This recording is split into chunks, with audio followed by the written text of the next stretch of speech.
just a few short months ago. I can't wait to get into it. And I do want to let the media in attendance know that we'll be fielding questions from all of you, so have no fear. You will get your chance as well. I would love to start with Gina. Oh, what? Okay.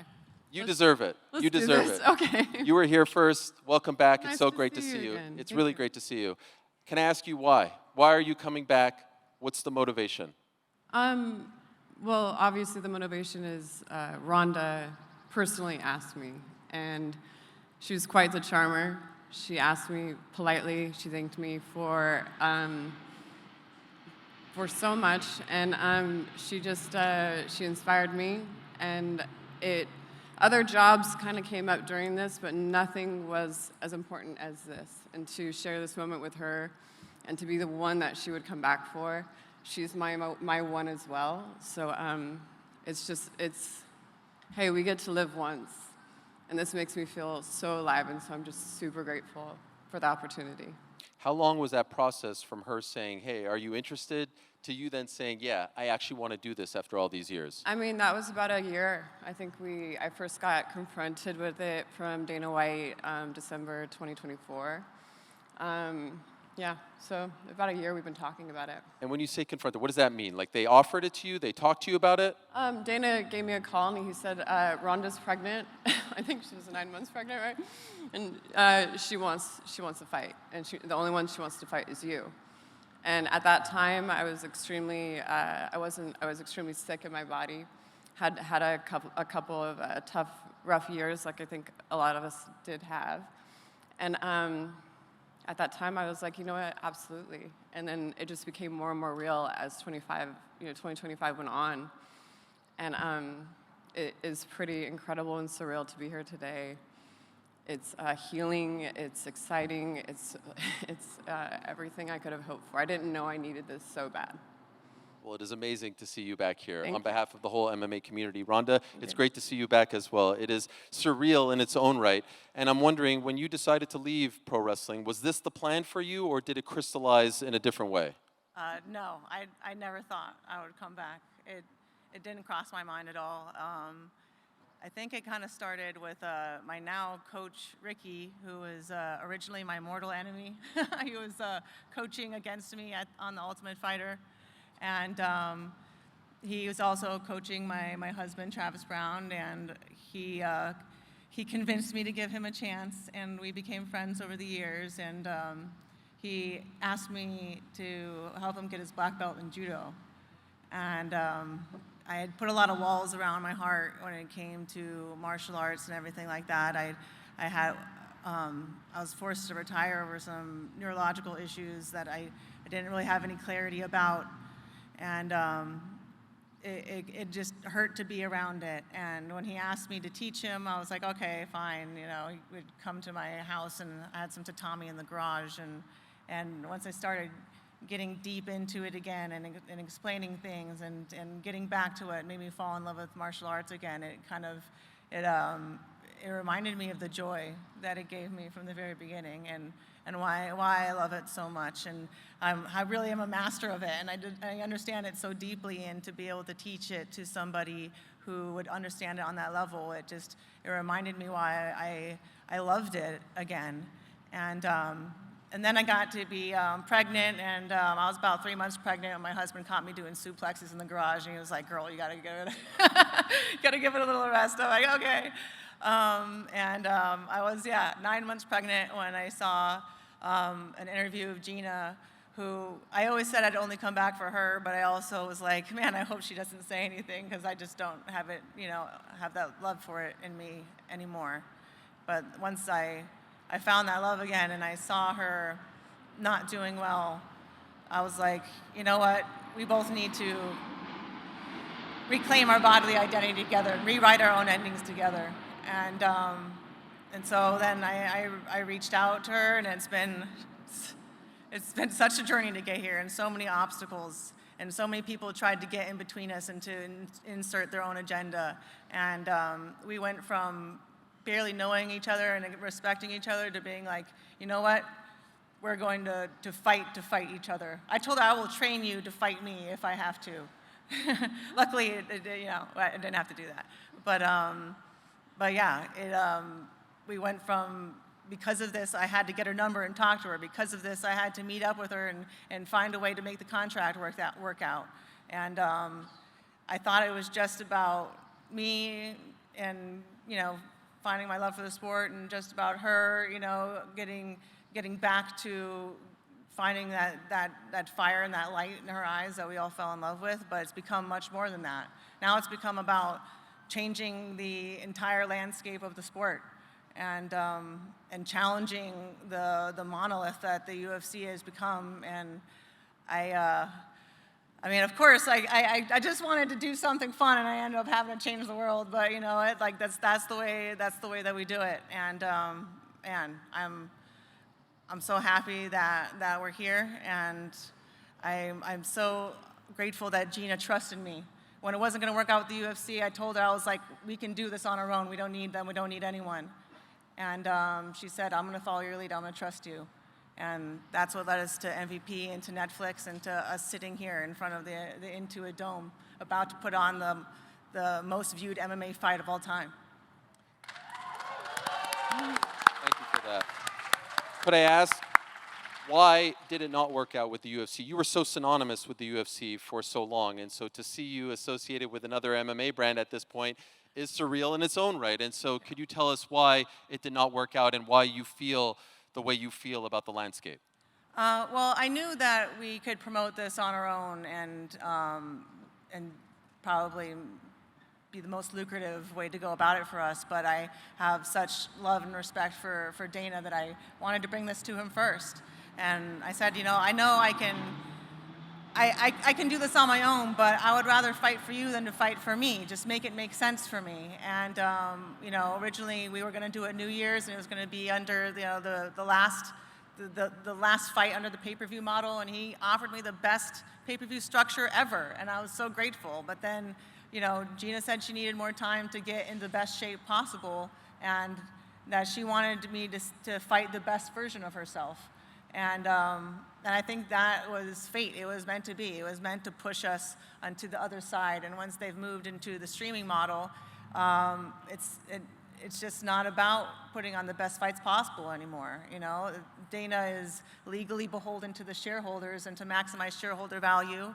And unfortunately, now that they've taken the reins from of the company away from him, it's barely recognizable now. And they need to be saved from themselves, and luckily I'm here to be their hero.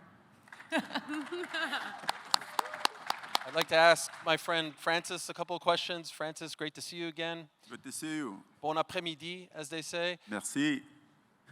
What a busy few days for you. We wake up on Friday to the news that you're no longer affiliated with PFL. Can you explain what happened and how that led to you being a part of this huge card? Well, it was just the news that came out of Friday. I think this was an ongoing process for a couple months. I think we've been in this position since probably January, that I find out that I will not be having another fight in the PFL.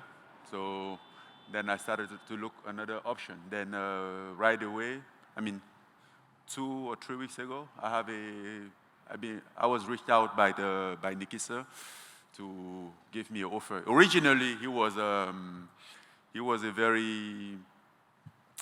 a big name. No disrespect to Philipe Lins, which is even more dangerous opponent. But originally, he was Rico. So he called me and like, okay, what do you think about fighting Rico in MMA? I'm like, damn, that sounds good. I never thought about it, but I think this is a good opportunity. But long story short, on Friday, 2 weeks ago, and then Rico gets signed for the Usyk fight. So that wasn't an option, and then we were looking for another, for a replacement, and then Philipe came out to be the best option. There were a couple names, but among them, Philipe was the best option, so they chose him. Could I ask, we last saw you in October of 2024. That was your last fight. Yes. At this point, you're a constant talking point for a lot of people in this sport, because you were one of the few to dare to fight out the contract and test the waters. Seems like you did well. What's the motivation? Why are you still doing this at this stage of your career? I'm not done. What do you mean, like this stage of my career? I still have a lot of time in front of me, and I still enjoy this. I mean, look, it's been like, I'm in a better shape than I've ever been, even like while fighting. For the past 9 months, I was in the gym every day just because I enjoy it, you know. So far, it's still my job. Of course, I do some stuff on the side, but this is my primary job. I just wake up, get excited to go to the gym, do what I want to do, and then look around if I have a fight. That's also a privilege of being a free man. You go out there, do whatever pleases you, and then if there is an opportunity to fight, you fight. If there's not, you do your business, do your living, and keep on moving. You know, the good thing is like when you have to do it because you want to do it, because you like to do it.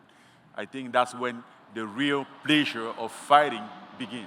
You know, you don't feel like you're obliged, you're forced to fight, you have to. It's better to fight when you want to fight. And that's the position that I am in right now.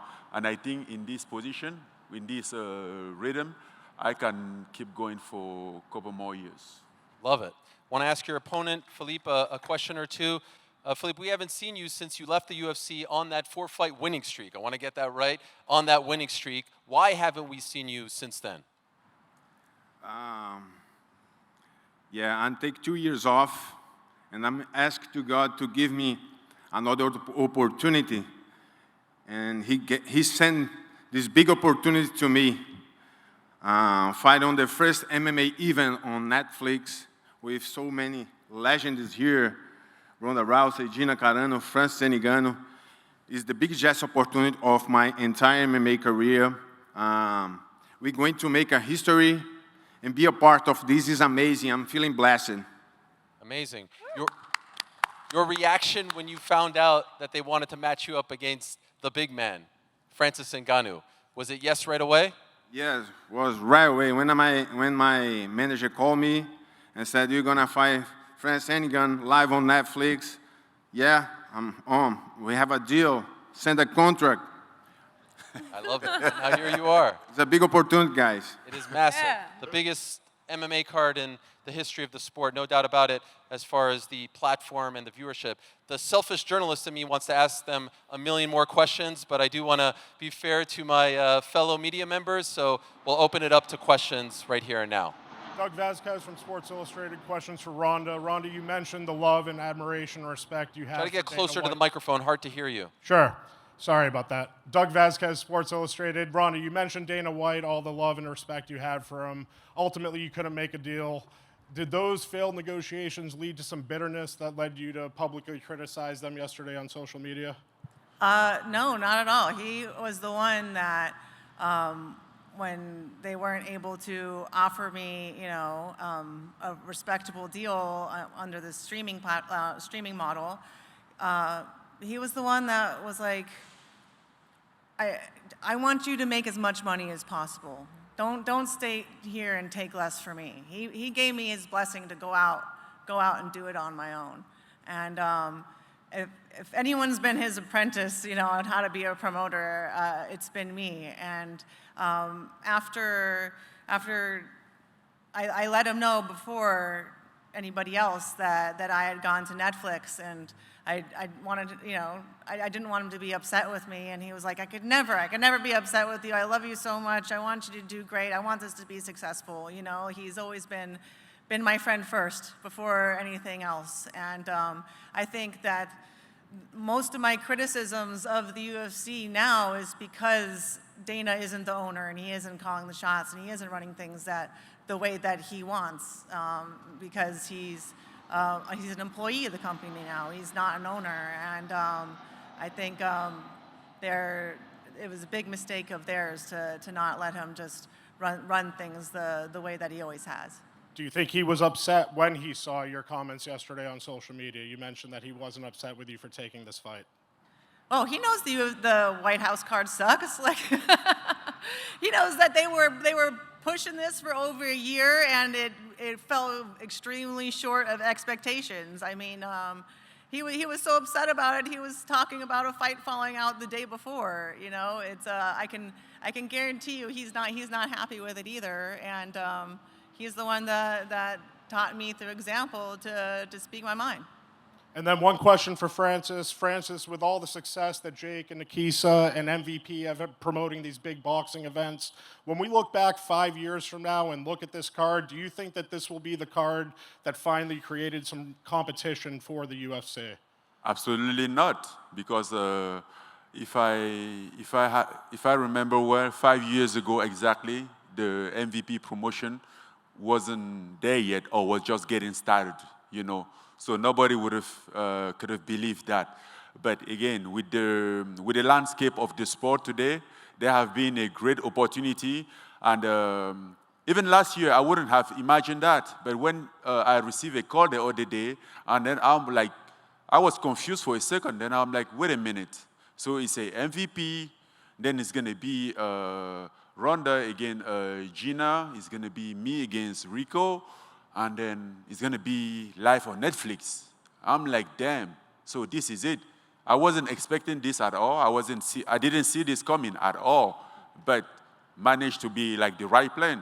As I just said, with the landscape, with everything that's going right now, out there right now, there is a great opportunity here. And I think so many other fighters should be looking at those opportunities, not get stuck. Because at the end of the day, we are independent contractor. We are not employed. We are not working for anybody. We sign contract. We fight. We move on. We fight. We move on. That's it. That's the deal. That's what called independent contractor. We have no guarantee. If we don't fight, we don't get paid. And then we shouldn't be or be entitled by anybody, so-called promoter. Thank you very much. Yes, sir. Jorge Alonso, BroBible.com. This is for Gina. Gina, back in 2009, you fought Cyborg. That was the biggest women's fight in history. Now, 2026, this is going to be the biggest fight in women's history. What are your emotions? What are your thoughts? You know, it's interesting. When I was fighting back in 2009, I felt like I was surviving and trying. There was nobody in front of me to look at to be like, that's who I want to be like. So it was just breaking down barriers and seeing how far you could get. So it was not a plan to do what I did. But now there's a peace and there's a calm. Like, I feel like I should be here. I feel like I'm home. I'm around mixed martial artists who are some of the best people in the world. And I feel more calm than I've ever felt for a fight, which is, if you knew me back then, I got really, really nervous. But today I feel like I'm exactly where I should be. And for Ronda, you talked about changing the landscape of MMA, the financial aspect, being the savior. The UFC White House card came out. John Jones had some financial issues with the UFC. What are your thoughts on that situation? I mean, it used to be that UFC was the best place that you could come in combat sports to make a living and be paid fairly, and now it's no longer. It's one of the worst places to go. It's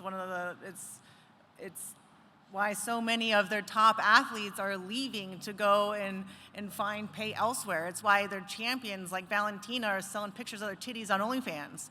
You know, like these people are, a lot of them at the ground level, they can't support their families. They're living poverty level fighting full time. And this company just got $7.7 billion. Like, there's no reason that they can't afford to pay their athletes at least a living wage, and not even that, to at least be able to match what these athletes are making in other sports. Why would they expect to get the best athletes and these best aspiring kids that want to be something into MMA? Why not go into football? Why not go into boxing? Why not go into anything else? And so they're bleeding talent because of their short-term greed. They're thinking about the next quarter. They're thinking about the shareholders, and they're not thinking about their responsibility to be, stewards of the future of the sport. And for Francis, you had your issues with the UFC, with the financial issues as well. You're seeing John Jones go through the same things that you went through. Do you have a message for him, and what are your thoughts on the situation? I think 3 or 4 years ago, I was saying this out loud, and I will still say this, not only to John Jones, but everyone that out there, and who's probably in the same situation, because I think most of them are in the same situation. We are not an employee, we are independent contractor, and then we should be able to get what we deserve, and if we don't get, we will be able to have a right to walk away and go look other option. Because the thing now is that there is always like contract tying people up, and then they can get free, and then you want to set free, and then they muscles you up, you know, and lowball you. But I'm happy I'm out of that. That's all what I can say. Thank you. I just wanted to ask a question to Gina. How are you viewing the state of your MMA career? Is this a one and done? Is this a, you know, let me see how I feel on May 17th, the next day? Are you fully back? You know, I don't ever think I never answered that question. I never did. I never actually said I was retired. It's just something that I just don't think you know what I'm going to do. You Okay. can never predict that. So Fair enough. I never rule anything off the table, which is probably why I'm sitting right here, right now. And for you, Ronda, are there more fights in your, in your future? I mean, I guess it depends on how this one goes. But man, I really want some more babies. Okay. And it's getting to the point in my life where I can't really be taking any more detours, and I really want to be fully present for my husband and my kids. And it gets to a point where it's like, when are you going to be impressed enough with yourself to spend some time with your family, you know? And unfortunately, I've been able to integrate, home life and everything with this camp. But I feel like this is me trying to rewrite my ending with Gina. And maybe it's like a Lord of the Rings ending that keeps going on and on and on, or maybe it's a grand finale. So, but I promised my husband this was definitely the last one. Okay. Well, maybe you link up with Nikisa. It seems like you're very passionate about the business, Nikisa and Jake, and try to build this thing. I mean, I told him he definitely would like some more fights out of me, but I told him I can't be your Connor, but I'll be your Dana. And he said, we'll see how this goes first. But when I'm running sprints, I like to look at the horizon, not my feet. Fair enough. Well said. Back to the media. Let's try to keep it to one or two because there's a bunch of people in line. Go ahead. Gabriel Gonzalez for Cage Side Press. Question for Ronda. You talk about the mutual respect with Gina. What would you say is the impact that she had on the sport when you watched her compete, and the impact she had maybe for your own career? I mean, I would not have known that women's MMA existed if it wasn't for her. I was training for the 2008 Olympics when I saw her fight Julie Kedzie and saw the awe and admiration and respect that she commanded from everybody in the room. She stole the show, and I was so envious of her. I saw her fight, and I was like, I could totally kick her ass, but I was also so in awe and enthralled with her. And she planted that seed in my mind where, I was training for Olympics. I would try to listen to music and think about, I'm going to win the Olympics and my Olympic matches and all of this and doing judo. And it just kept creeping into my mind. I would think of winning MMA and winning MMA matches. And she planted that seed. And my mom has a saying that you can't unhave a thought. And it's because of her that she changed my whole life. And she already was changing the world of sports and went and moved on to bigger and better things for herself, but I was able to change the world because of her. And not even just that, but after MMA and the way that things ended, it was just, it was really heartbreaking for me. And she inspired me all over again to pick myself back up and to come back to fight for me and not for anyone else, and to go after the fight that I always wanted and not what anybody else wanted. And to be honest, this is the biggest fight in MMA right now. There are no two people in the sport with more international name recognition than me and Gina, except for Connor, but no one's gonna sanction that. So this isn't a charity card. This isn't a throwback nostalgia card. This is the biggest fight in the sport right now, and it needed to happen now. This is this is fate between us. We have been on a collision course ever since I sat on a couch watching her on TV, just in complete awe of what this woman was doing. And yeah, I couldn't be more grateful. You know, it started out that I wanted to do this to help you, but God damn it, I still owe you because you've helped me so much all over again. So I don't know if we'll ever be even, but you know, I think that I want what succeeds me to exceed me, and I want to prove to her that what she created is something greater than she ever would have dreamed of, and the way that I can show that respect to her is to beat the ever-living crap out of her and then say thank you. Same question to Gina. Obviously, you step away and you see Ronda, as Ariel said, take the baton and run with it. What impact do you feel she had on the sport, and maybe just for yourself, seeing her and what she did after you stepped away from MMA? Well, there's an interview from a long time ago, and I hope somebody digs it up somewhere, and I said that the women that I'm inspiring now are going to re-inspire me later. And I didn't know how prophetic those words would be, and it has totally come full circle to exactly that. I mean, Ronda, there's only, I mean, nobody, they've tried to get me to come out of retirement, or, you know, there's nobody I would have come out for except for her. And when we were having kind of a tough time getting it done, because I have walked away before, Ronda was like, she got on the phone with me, she's like, let's sit down and talk about it. And I call her Little Wolf because she's she's like wagging her tail and she's charming, and at the same time she wants to like rip my arm off and shove it up my ass. So I'm like, okay, like I gotta keep both of those sides of her in mind. But oh God, did I just say that? Oh no. Oh, you did. You did. That'll be viral. Great. But no, she's completely inspired me, and this has just been, I didn't realize how badly I needed it. I don't care about the time off. I've had a lot of extreme things happen, and I feel, I mean, I used to get really nervous for stuff like this, and I feel freaking great right now. It's got good energy for this fight, and I agree with Ronda. This is the biggest fight going on right now, and it's a complete honor. You're crushing it, Gina. You're crushing it. Oh, you're gonna Well use done. Crusher now? Oh, you know.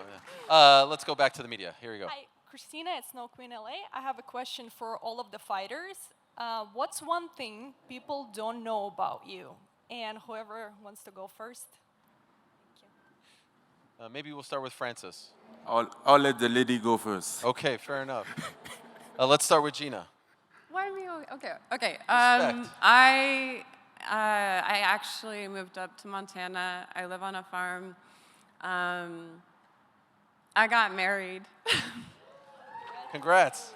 To my first and last love, Kevin Ross, and it was the best thing I've ever done. And that's probably what people don't know, so now you all know. I'm married. Mazel tov. Well done. Ronda. Oh God, okay.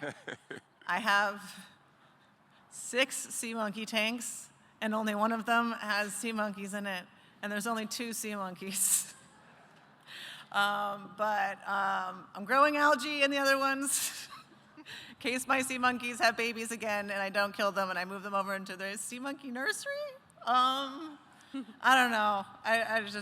I'm a nerd, man. Okay, we've covered it all. From fighter pay to the state of the sport to sea monkeys. Francis? Okay. I think right here I'll go with the very general one because I have so secret stuff. But let's just say I don't give a damn about BS. What people think, talk too much BS. I don't just give a damn. That's what actually they don't know. And what about you, Philippe?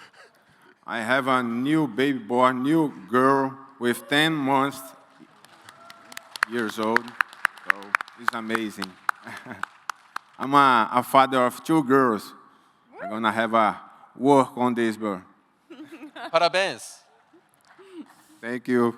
Would you like your young girls to follow in the footsteps of these great fighters and compete one day?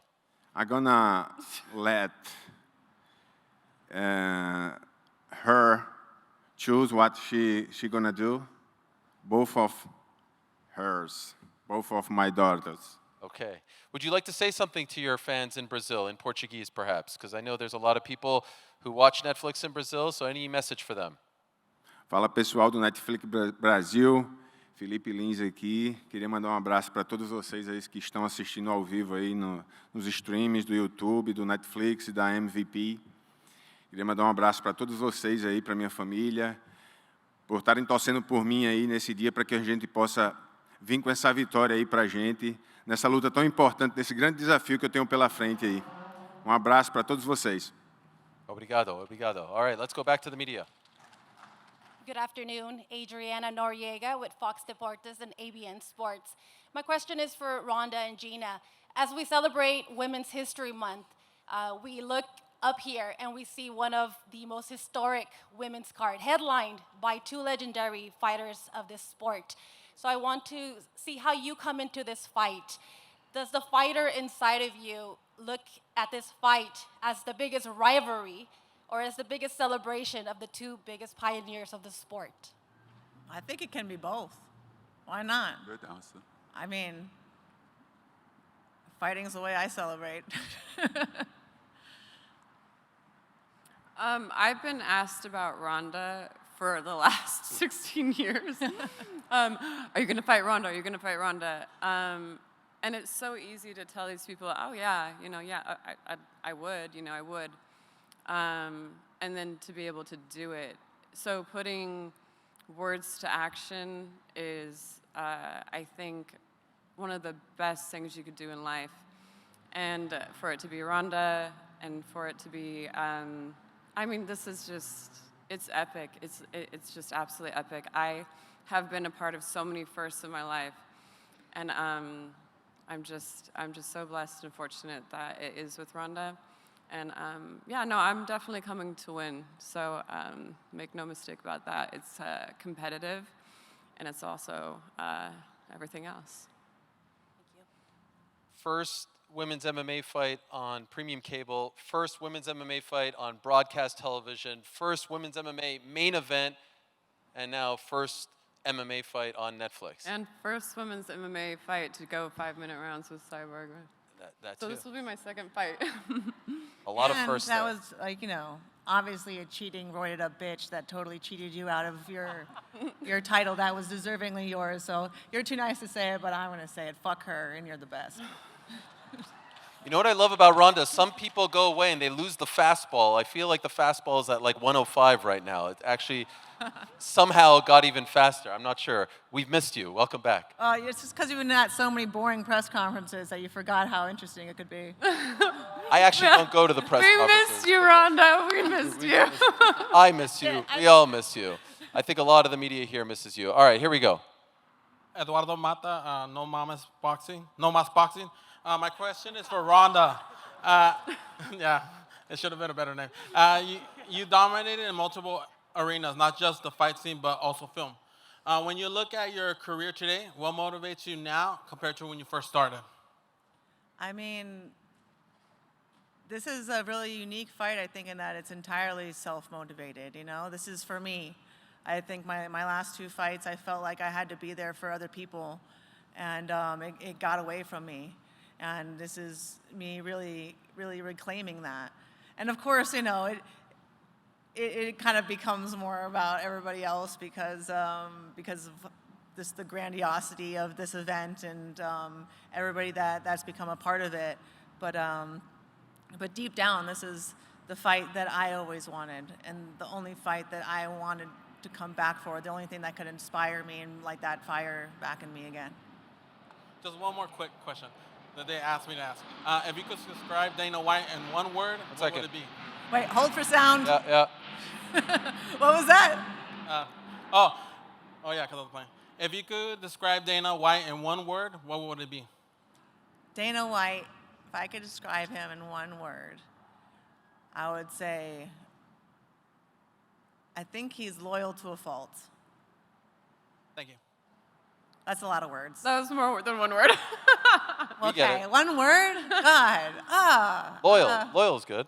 Loyal, yeah. More descriptive term. He's very loyal. Hi, Gilbert, Casuals MMA. Got 2 questions. Question for Francis. Not too long ago, there were rumblings that you were potentially going to fight the man over there, Jake Paul, in boxing. That fell through. But now that you're here at MVP, there's MMA. Are you interested in fighting Jake Paul? And Jake, with a head nod, you want to do it? No, I'm not interested in fighting Jake Paul. Never mind, Jake. Listen, I'm not done. I'm interested in beating his ass. Oh! Whoa, No fighting him. Okay, just beating his ass. Interesting. Yes. Last question for Ronda and Gina. The last 2 big blockbuster fights we saw you guys in. Gina, you were fighting Michael Fassbender and Haywire. Ronda, you were beating Michelle Rodriguez's ass in Fast and the Furious. Are we going to see a barn burner like that? 30-second flying armbar, switch kick, head kick, KO, 30 seconds. Or are we going to see Max Charles Oliveira?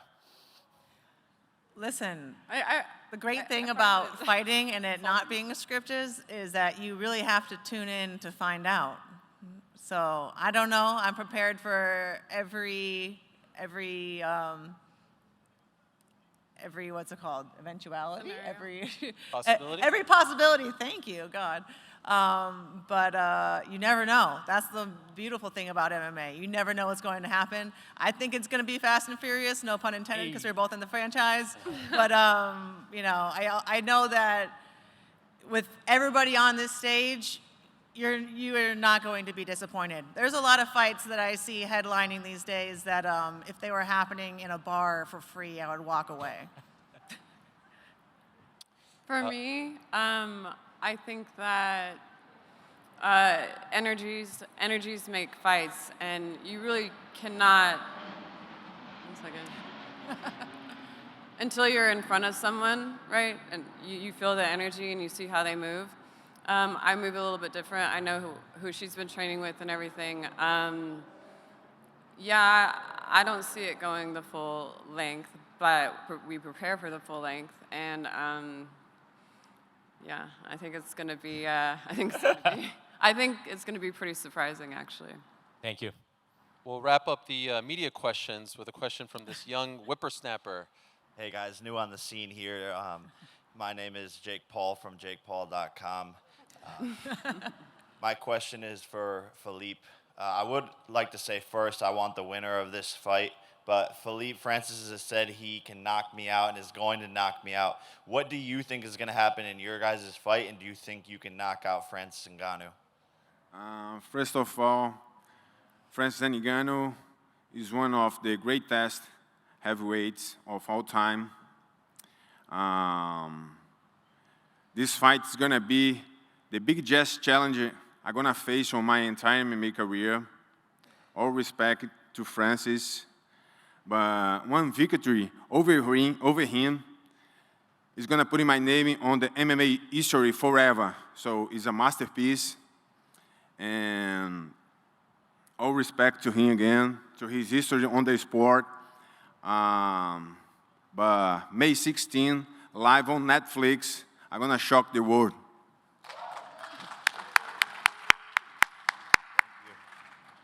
Did you have another one? Yeah, and Francis, how do you think the fight is going to go? Well, I think I'll win. You know, again, it brings more challenge than what originally supposed to be. But I think I have the tool to answer him because he have a good ground game. We watched his last. I went back and watched his last fight, even at the UFC, who was just a win, and then all his last fight was a win. So he proved to be very well-rounded. So I don't know. Whatever comes to me as an opportunity, I'll take him. If he gives me his neck, I don't know, his hand or something, I'll just grab it and finish the fight. Thank you guys. By the way, Jake, do you share that sentiment? Do you want to fight him? He said he wants to beat your ass. Yeah, no, I mean, I'm down. I've always been down. You were the option before Anthony Joshua, and you ran like a duck. And I bet you didn't think I would last longer than you did with Anthony either. So you just know that you get worked in boxing, and I would love to see it someday. No, I think you were just You were just being a small boy, like not understanding, being a little disrespectful, and that's why I want to kick your ass now. I really didn't want to fight you, but now I want to beat you.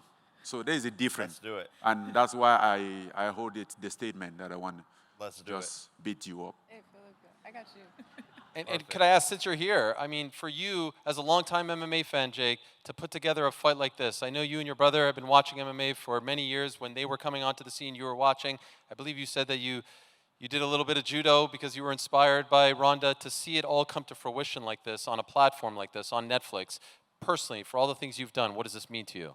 Yeah, it's very surreal, and this is the MVP way. You know, just 4.5 years into building this company with Nikisa, and we're doing the first ever MMA event live on Netflix with MMA legends, and their future is looking very bright. The MMA is in a weird position right now, and it's the Wild West, and I believe we have a massive opportunity here to disrupt the whole space and to put fighters first, get them the pay that they deserve, the platform that they deserve, because I believe the UFC is dying and MVP is here to take over. Thank you, Jake. Appreciate it. All right, in a matter of moments, we're going to wrap up this press conference, have face-offs as well. I'd like to just say my takeaway is I think when we heard you speak, when this came out, when we heard you speak a little bit, Gina, I think some people thought like, oh, you guys are friends, that this will be a fun little nostalgic fight. I feel the fire radiating out of you, and I feel like you're coming to beat her despite the fact that you respect her. And I feel it from you. I feel the motivation. I feel it piercing through my soul as I'm looking at you right now. You seem so motivated to be back. I feel like this is what people wanted to see. So it's just amazing to see the two of you up here in this form, in this spirit, in this mood. And then to add to that, Francis and Philippe as well. And this is not going to be just a two-fight card. Many more fights will be announced in the coming days and weeks. Cannot wait for those announcements. But to repeat, two of the greatest of all time, two pioneers, two trailblazers are coming your way on May the 16th, live and exclusively on Netflix, the biggest platform in the world, airing its very first mixed martial arts event. Historic, doesn't even begin to scratch the surface. Thank you so much to everyone up here. We're going to ask all the fighters to go to your respective corners to do the face-offs. We're going to call some other people up, but this has been amazing.